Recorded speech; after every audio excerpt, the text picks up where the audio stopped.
சதாசிவசமாரம்பாம் சங்கராச்சாரிய மத்தியமாம் அஸ்மதாச்சாரிய பர்யந்தாம் வந்தே குரு பரம்பராம்.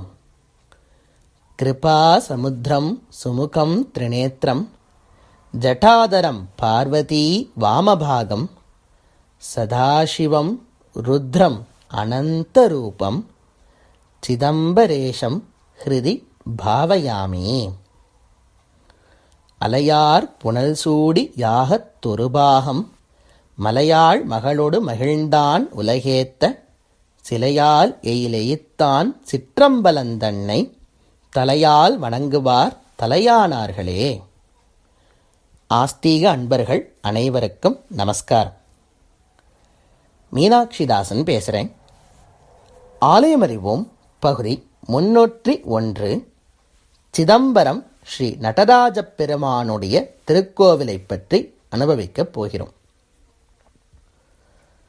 அதாவது ஆலயமறிவோம் அப்படிங்கிற இந்த சீரீஸில் நாம் முதல்ல ஒரு சிவன் கோவில், அப்புறம் ஒரு பெருமாள் கோவில், அப்புறம் இன்னொரு சிவன் கோவில், இன்னொரு பெருமாள் கோவில், இப்படி மாறி மாறி அனுபவித்து கொண்டு வருகிறோம். அதில் நாம் முதல்ல பார்த்தது மதுரை மீனாட்சி அம்மனுடைய திருக்கோவிலை பற்றி. இரண்டாவதாக வந்தது திருமலை திருப்பதி திருவேங்கடமுடையானுடைய திருக்கோவில். அந்த வரிசையில் நாம் இப்பொழுது கூடியிருப்பது மூன்றாவதாக அனுபவிக்கப் போவது சிதம்பரம் அருள்மிகு நடராஜ பெருமானுடைய திருக்கோவிலை பற்றி. ரொம்ப ஆச்சரியமான ஒரு க்ஷேத்திரம். அதாவது ஆகாச க்ஷேத்திரம் அப்படின்னு சொல்லக்கூடிய ரொம்ப உயர்ந்த ஒரு க்ஷேத்திரம். எல்லாரும் பார்த்து மூக்கு மேலே வரல வைக்கக்கூடிய அளவுக்கு பெருமைகள் இருக்கக்கூடிய க்ஷேத்திரம். தில்லை, சித்திரக்கூடம், திருச்சிற்றம்பலம், வியாகிரபுரம், இந்த மாதிரி எண்ணிறந்த பெயர்களை உடைய க்ஷேத்திரம் சிதம்பரம்.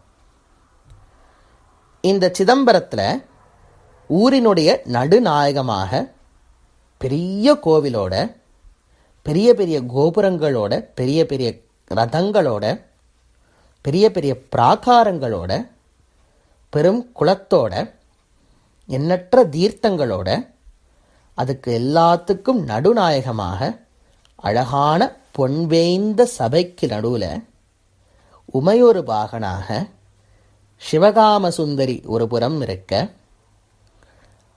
தன்னுடைய இடது பதம் தூக்கி 4 திருக்கரங்களோடு ஜம்மனு யாருக்குமே புரியாத ஒரு நடனத்தை, யாராலையுமே அறிய முடியாத ஒரு நடனத்தை, இந்த உலகம் சிருஷ்டி ஸ்திதி சம்ஹாரம் எல்லா தொழில்களையும் தன்னுடைய கட்டுப்பாட்டுக்குள் கொண்டிருக்கும் நடனத்தை ஆடுகின்றான் ஸ்ரீ நடராஜ பெருமான்.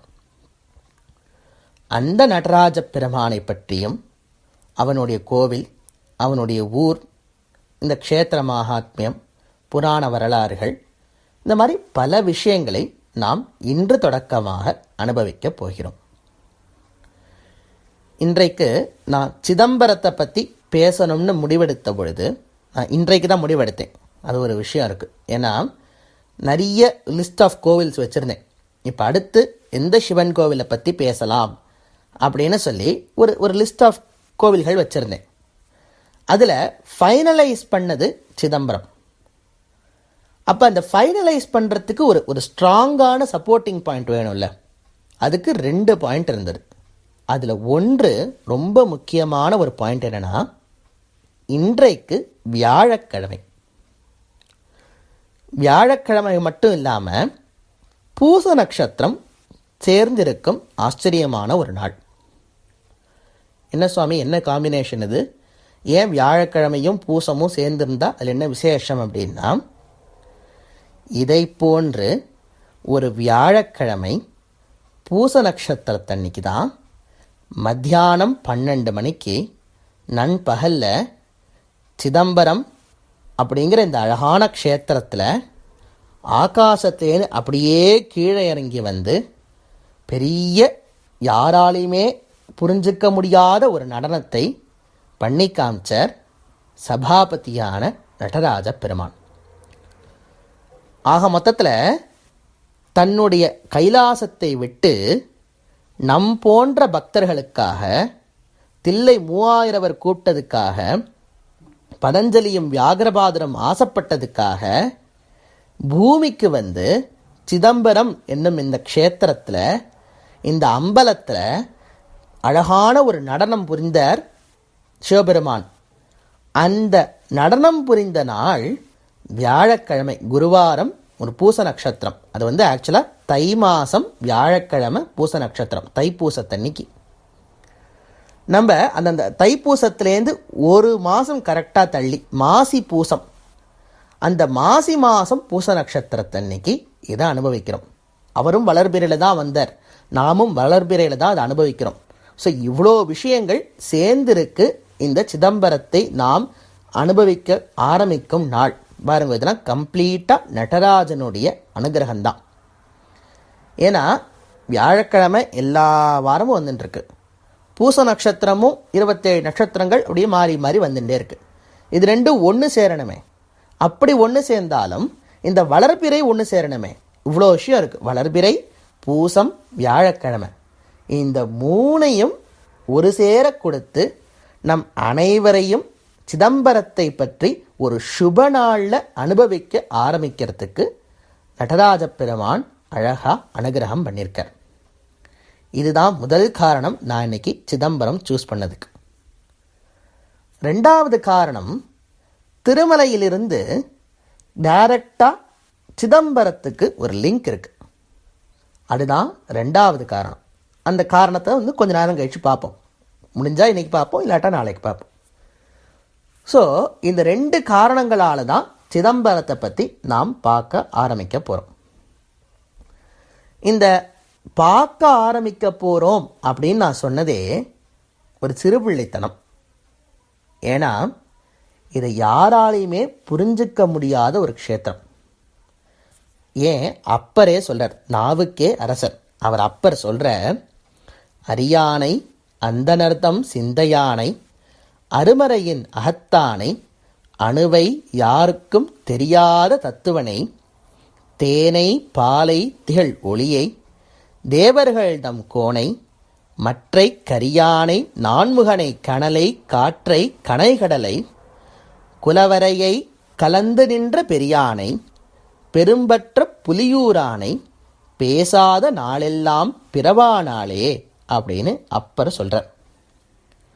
அதாவது அவரே ரொம்ப அழகாக சொல்லியிருக்கார், யாருக்கும் தெரியாத தத்துவனை அப்படின்னு சொல்லிட்டார். அப்பருக்கே தெரிலன்னா நமக்கு தெரியுமா? அவருடைய ஞானம் என்ன, அவருடைய பக்தி என்ன? பரமேஸ்வரனுக்காகவே வாழ்ந்தவர். அவரே சொல்கிறார், யாருக்கும் தெரியாத தத்துவனை, எனக்கு புரியலையேப்பா நடராஜா, உன்னை பார்த்தா என்ன தத்துவத்தை நீ காமிக்கிறேன்னு எனக்கு புரியலையே அப்படின்னு சொல்கிறார். அப்போ நாம் அதை வந்து அனுபவிக்கணும், அந்த சிதம்பரத்தை பற்றி நாம் பார்க்கணுங்கிறது ரொம்ப சிறுபிள்ளைத்தனம். அப்புறம் ஏன் சுவாமி அதை பற்றி பேசுகிறேள், அதுவும் நீங்கள் கொஞ்சம் 2 எபிசோடாக போடுவேள், ரொம்ப பெருசாக நீண்டு போயிட்டே இருக்கும், ஹனுமார் வாலாட்டம் போட்டுட்டே இருப்பேள் அப்படின்னு நீங்கள் கேட்கலாம். ரொம்ப சரியான ஒரு கேள்வி. அந்த கேள்விக்கும் பதிலை அப்பரே சொல்லிட்டார். என்னடா, பெரியானை பெரும்பற்ற புலியூரானை பேசாத நாளெல்லாம் பிறவானாளே அப்படின்னு சொல்லிட்டார். பெரியானை ரொம்ப உயர்ந்தவன், அப்படியே நம்மளால் அளவே வைக்க முடியாது, அளவுகளுக்கு அப்பாற்பட்டவன் பெரியான். அந்த பெரியன் பெரும்பற்ற புலியூர் அப்படின்னு சொல்லப்படும் இந்த க்ஷேத்திரம், அதாவது சிதம்பரத்துக்கு பெரும்பற்ற புலியூர்னு இன்னொரு பேர் இருக்குது. அந்த பேருடைய காரணம், அந்த பேர் எப்படி வந்தது, அது எல்லாத்தையும் நம்ம பின்னாடி அனுபவிக்க போகிறோம். ஆனால் தெரிஞ்சுக்கோங்க, சிதம்பரத்துக்கு பெரும்பற்ற புலியூர்னு ஒரு பேர் இருக்குது. அந்த பெரும்பற்ற புலியூர் வாழ் சிதம்பர நடராஜ பெருமான், அவனை பற்றியோ அவன் கோவிலை பற்றியோ அவன் ஊரை பற்றியோ பேசாத நாள் அத்தனையும் பிறவா நாளேன்ட்டார். நம்ம வந்து நீ படிக்கலையா, உன் நாளெல்லாம் டயத்தெல்லாம் வேஸ்ட் பண்ணுற அப்படின்னு தான் நம்ம யாரை பார்த்தாவது சொல்லுவோம். இப்போ ஏதாவது ஒரு வேலை இருக்குது, அவள் பண்ணாமட்டேன் டயத்தெல்லாம் வேஸ்ட் பண்ணுறியேன்னு சொல்லுவோம். இவர் என்ன பண்ணுறார், ஒரு படி மேலேயே போயிட்டார். என்னன்னா அதை பற்றி பேசலையா, நீ பிறக்கவே இல்லைங்கிறார்.